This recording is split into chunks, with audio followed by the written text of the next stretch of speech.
I have recently tried this Korean tteokbokki but in desi style and found it so tasty and savvy. প্রথমেই জলে ঘি আর নুন দিয়ে গরম করে চালের গুঁড়োগুলো ভালোভাবে মাখতে হবে। ঠিক যেমন আটা মাখে সেই রকম যখন হয়ে যাবে তখন যেমন খুশি শেপ দিয়ে নিতে হবে। আমি লম্বা আর গোল শেপে করেছি যেমন হয়। এই চালের গুঁড়ো কিন্তু গ্লুটেনিয়াস রাইস ফ্লাওয়ার না, নর্মাল। তারপর ওগুলো গরম জলে সেদ্ধ করে নিতে হবে। যখন দেখবেন উপরে উঠে আসছে তার মানে হয়ে গেছে।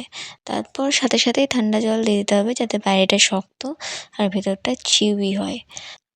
নাও Indian spices like garlic paste, Kashmiri chilli powder, red chilli powder, sugar আর স্যুপের মতো করার জন্য কর্নফ্লাওয়ার স্লারি বা চালের গুঁড়ো অ্যাড করতে পারেন। আমি এটাতে কিছু দিইনি। তো নাও রেডি দেশি স্টাইল কোরিয়ান তব্বকি বা বিদেশি স্টাইল স্পাইসি পিঠে। Stay tune, by.